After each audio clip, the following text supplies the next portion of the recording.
জামাতের কর্মীরা সারা পৃথিবীতে কালেমার দাওয়াত দিয়ে যাবে। আমি আজ আন্দোলনের এই স্তরে আপনাদের সবাইকে এই আহ্বান জানাচ্ছি যে নিজেকে শাহাদাতের জন্য আল্লাহর কাছে পেশ করুন। আল্লাহ তাআলা আমাদেরকে শহীদ হিসেবে কবুল করুন।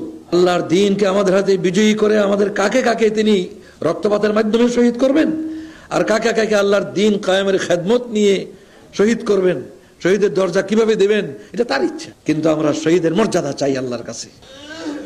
আপনারা জেনে রাখুন, এই জজবা নিয়ে দুনিয়ায় যারা কাজ করে আল্লাহ তাআলা তাদেরকে কখনো দুশমনদের নিকট পরাভূত করে না। তাদের মর্যাদা হলো ইয়ুকতাল ও ইয়াগলিব। কোরআন মাজিদে দুটো পজিশন তাদের দিয়েছেন, হয় নিহত হয় না হয় বিজয়ী, আর কোনো তৃতীয় পজিশন নাই, পরাজয়ের কোনো প্রশ্ন নাই। এরপর আপনাদের খেদমতে আমি আরজ করতে চাই যে যারা এই জজবা নিয়ে আল্লাহর দ্বীনকে বিজয়ী করার জন্য নিজেদেরকে পেশ করে দেয়, আল্লাহ তাআলা তাদেরকে হামেশা সাহায্য করতেই থাকে। সাহায্যের একটা রূপ হচ্ছে চূড়ান্ত রূপ, বিজয়ের রূপ। ইযা জাআ নাসরুল্লাহি ওয়াল ফাতহ, ওইটা সময় যখন আসবে তখন বিজয় আসবে। কিন্তু তার পূর্বে প্রতি পদে পদে দ্বীনের পথে কর্মতৎপর কাফেলা ব্যক্তিগতভাবে এবং জামাতবদ্ধভাবে সকলেই আল্লাহর সাহায্য পেয়ে থাকে সবসময়। আল্লাহ তাআলা নবুয়তের ৫ম বর্ষে যখন এই জুলুম নির্যাতন শুরু হয়েছে, সেই সময় আল্লাহ তাআলা সূরা আর-রুমের ৪৭ আয়াতে ঘোষণা করেন, ওয়া কানা হাক্কান আলাইনা নাসরুল মুমিনিন।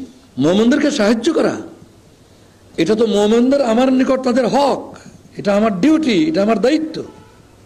এই দায়িত্ব আমরা তার উপরে চাপাইনি, এই দায়িত্ব তিনি নিজেই গ্রহণ করেছেন। তিনি বলেন যে মুমিনদের আমার নিকট এটা পাওনা, এটা তাদের হক যে আমি তাদেরকে সাহায্য করব। কিন্তু চূড়ান্ত সাহায্য বিজয়ের রূপে আসবার পূর্ব পর্যন্ত একথা প্রমাণ করতে হবে যারা সত্যিকার ভাবে বিজয়ের যোগ্য। এই বিষয়ে সূরা আল-আনআমের ৩৩ থেকে ৩৫ আয়াতের তাফসীর আপনারা ভালো করে একটু দেখে নেবেন, যে এখানে বলা হয়েছে ওই চূড়ান্ত বিজয় আসা পর্যন্ত কি কি দায়িত্ব পালন করতে হবে, কি করে আল্লাহর সাহায্যের যোগ্য হতে হবে, বিজয়ের যোগ্য হতে হবে, সেগুলি আল্লাহ তাআলা সেখানে বলে দিয়েছেন।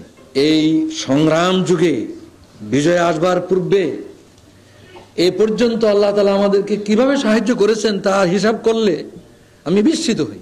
প্রতি পদে পদে আল্লাহর সাহায্য আমি এমন গভীরভাবে উপলব্ধি করছি, অনুভব করছি যে মনে হয় যে আল্লাহ নিজে বাংলাদেশে ইসলামী আন্দোলনের জন্য কাজ করছে। কোরআনের আলোকে সমাজ বিনির্মাণে হাজার জুলুম বাধা উতরে যাবে।